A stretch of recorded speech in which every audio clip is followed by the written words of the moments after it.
유대아 본리에 있는 자들을 위하여 많이 수고하는 것을 내가 증언하노라. 사랑을 받는 의사 누가와 또 데마가 너희에게 문안하느니라. 라오디게아에 있는 형제들과 눈바와 그 여자의 집에 있는 교회에 문안하고 이 편지를 너희에게서 읽은 후에 라오디게아인의 교회에서도 읽게 하고 또 라오디게아로부터 오는 편지를 너희도 읽으라. 아키포에게 이르기를 주 안에서 받은 직분을 삼가 이루라고 하라. 나 바울은 친필로 문안하노니 내가 매인 것을 생각하라. 은혜가 너희에게 있을지어다. 아멘. 네. 같이 큐티 본문 마태복음 2장 13절 말씀입니다. 마태복음 2장 13절에서 말씀인데요. 1절에서부터 우리 15절까지 13절에서부터 15절까지만 같이 한번 한 목소리 읽어봅시다. 시작. 그들이 떠난 후에 주의 사자가 요셉에게 현몽하여 이르되 헤롯이 아기를 찾아 죽이려 하니 일어나 아기와 그의 어머니를 데리고 애굽으로 피하여 내가 내게 이르기까지 거기 있으라 하시니 요셉이 일어나서 밤에 아기와 그의 어머니를 데리고 애굽으로 떠나가 헤롯이 죽기까지 거기 있었으니 이는 주께서 선지자를 통하여 말씀하신 바 애굽으로부터 내 아들을 불렀다 함을 이루려 하심이라. 아멘. 13절에 보면 주의 사자가 나옵니다. 주의 사자. 주의 사자가 나오고 그 다음에 주의 사자가 이제 일어나 헤롯이 요셉에게 현몽하여 이래서 일어나 어머니를 아기와 어머니를 데리고 애굽으로 피하라 이렇게 나옵니다. 그러니까 이제 주님의 사자 천사가 명령을 하는 거죠. 그랬더니 14절에 보면 요셉이 일어나서 순종하죠. 요셉이 일어나서 애굽으로 떠나가 이제 애굽으로 즉각적으로 순종하는 것을 보게 됩니다. 그런데 이것이 15절에 보면 주께서 선지자를 통하여 말씀하신 바 이렇게 나와 있습니다. 그러니까 애굽으로 갔다가 다시 애굽에서 이제 이스라엘로 데려오겠죠. 애굽으로부터 내 아들을 불렀다. 그러니까 애굽으로부터 내 아들을 불렀다라는 것은 출애굽 사건을 상기시킵니다. 애굽에서부터 구약에 하나님께서 하나님 백성들을 출애굽시키죠. 그러니까 지금 이스라엘 백성들을 구원하러 오신 우리를 구원하시러 오신 예수님이 구약 시절 때 출애굽에 이미 하나의 모형으로 이렇게 예시되어지고 이제 이 예수님을 다시 불러서 온 땅에 애굽으로부터 불러내서 구원하도록 메시아의 구원을 보내 메시아로서 구원자로서 온 세상을 구원하도록 불러내시겠다라고 하는 그런 모습인데 여기 보면 이제 패턴이 나오죠. 주님의 사자께서 주의 사자가 명령하고 요셉이 순종하고 그리고 선지자의 약속 말씀이 성취되어지는 이 세 가지의 형태가 나옵니다.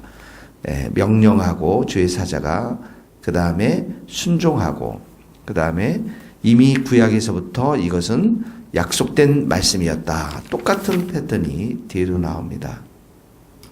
19절 보면은 19절 20절 헤롯이 죽으네 죽은 사자가 주의 사자가 애굽에서 요셉에게 현몽해 주의 사자가 천사가 또 나타나죠. 20절에 일어나 아기와 그의 어머니를 데리고 이스라엘 땅으로 가라. 주의 사자가 명령합니다. 주의 사자라 했더니 21절에 요셉이 일어나 아기와 땅으로 들어가니라. 요셉이 순종이 나옵니다. 주의 사자가 나타나고 또 명령하고 순종하고 또 22절에 보면 무서워하더니 그 이스라엘로 이제 유대의 임금됨을 헤롯을 그의 아버지 헤롯을 이어 그 아들이 아켈레오가 임금됨을 듣고 거기로 가기를 또 무서워하는데 꿈의 지시함을 받아 또 꿈에 또 나타났어요. 갈릴리 지방으로 떠나가 나사렛 동네에서 가서 사니 그러니까 꿈에 지시를 했죠. 나사렛 동네로 가라 지방으로 떠나가 그랬더니 요셉이 또 순종합니다. 위에도 주의 사자가 명령하고 순종하고 아래도 22절에도 23절에도 주의 사자가 나타나서 명령하니까 또 순종하고 그랬더니 이는 선지자로 하신 말씀이 말씀에 나사렛 사람이라 칭하리라. 그러니까 또 이 말씀이 나사렛에서 예수님이 이제 자라날 것이다라고 하는 이미 주의 선지자의 말씀을 이루게 하기 위해서 그렇게 했다라는 것이죠. 그러니까 이 말씀에 보면은 우리가 이제 이 두 패시지를 보면 주님의 사자가 나타나고 그 명령하시고 요셉이 순종하고 그리고 이것이 선지자의 말씀이었다, 약속의 말씀이었다라는 것을 이렇게 보여주게 되는데, 거꾸로 한번 생각해 보세요. 주의 선지자의 말씀이 구약이 이미 기록되어져 있었다라는 거죠. 예수님에 관해서. 그리고 시간의 때가 돼가지고 어떡합니까? 천사를 보내서 그 말씀을 요셉을 통해서 이루어가도록 지금 하는 것들이 보여집니다. 그러니까 오늘 본문에 보면은 13절에 보면 아기를 찾아 죽이려 하니 이런 말 나오죠. 죽이려 한다. 16절에 보면 이미 도망간 거 보고서 박사들에게 자세히 알아본 그때를 기준하여 2살부터 그 아래로 다 죽이니, 죽여버렸어요. 22절에 보니까 요셉이 아켈레오가 그의 아버지 헤롯을 이어 유대의 임금됨을 듣고 가기를 무서워하더니, 지금 이제 사람을 죽이고 아기를 죽이고 아기의 기술을 찾기 위한 이런 위험한 상황, 어떻게 보면 굉장히 그 요셉이 무서워했다라는 게 벌써 아기가 죽었다는 소식을 들었을 것이고, 그리고 또 아기 예수를 죽이려고 하는 그런 세력들이 있다라는 것을 알게 되었을 것입니다. 근데 죽일 수 있을까요? 없을까요? 없죠. 왜 그렇습니까? 이미 구약에서부터 이렇게 하나님께서 구원의 계획, 약속의 말씀들을 주셨기 때문에, 그 약속의 말씀, 하나님의 그 뜻, 하나님의 구원의 계획은 반드시 승취할 수밖에 없다라는 것입니다.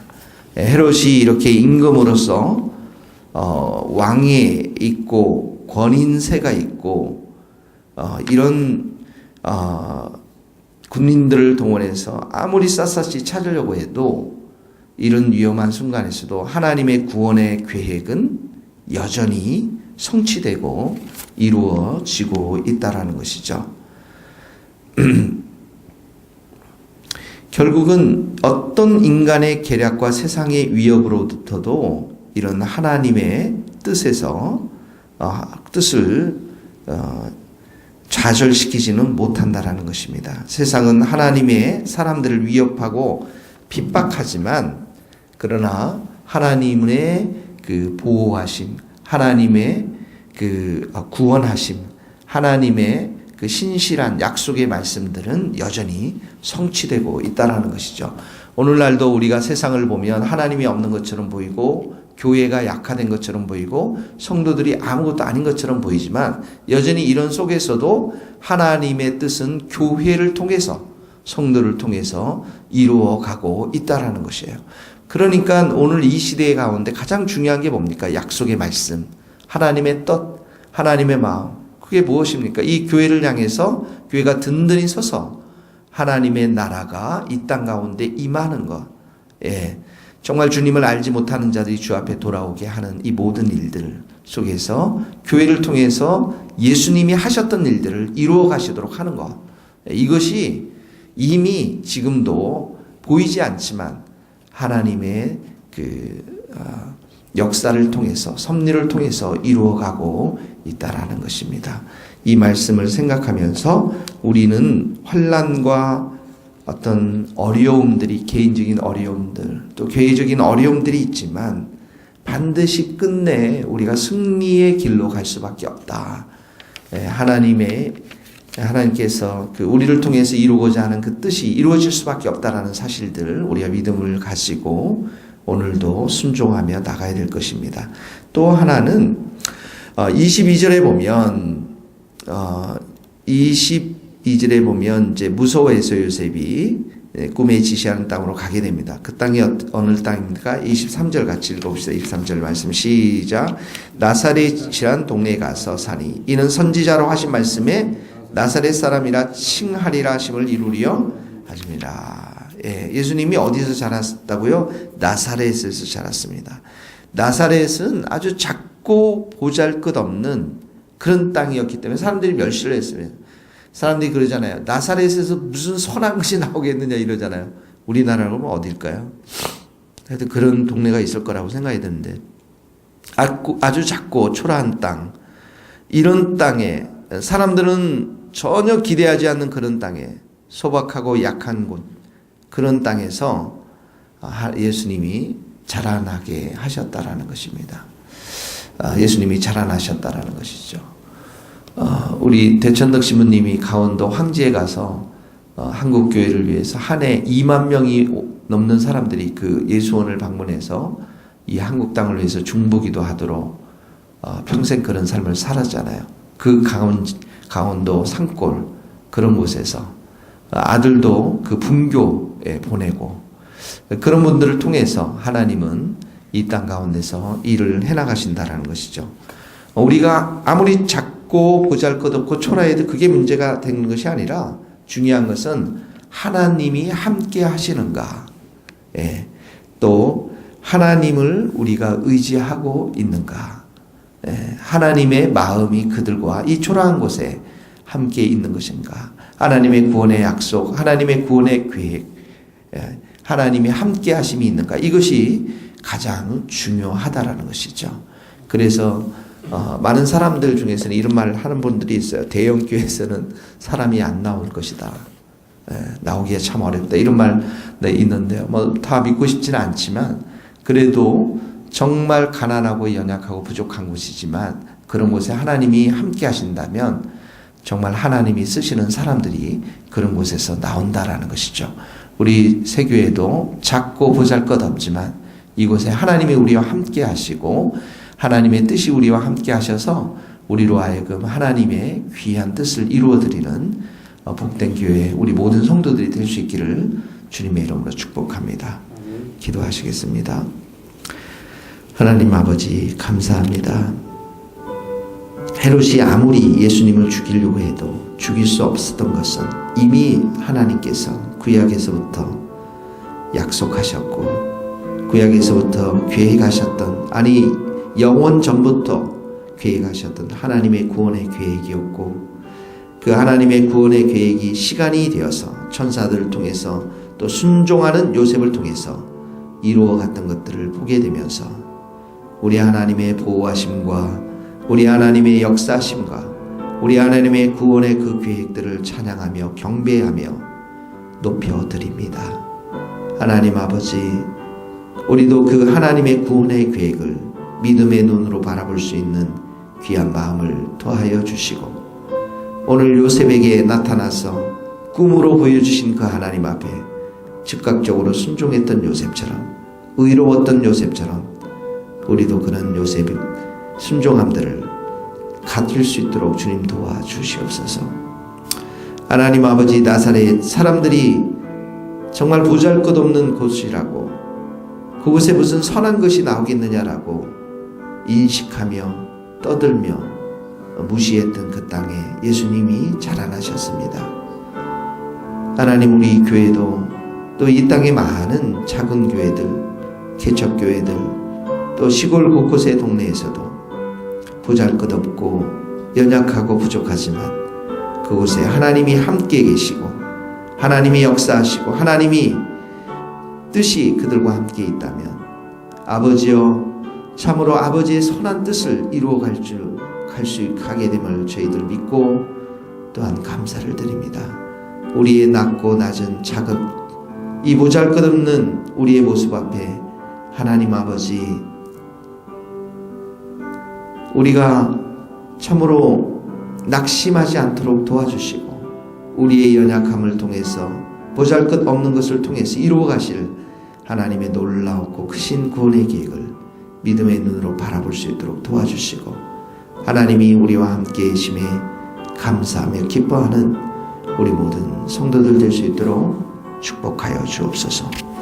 하나님, 오늘 특별히 우리 또 장로님 또 한창호 집사님 귀한 만남들이 계속 이어지고 있습니다.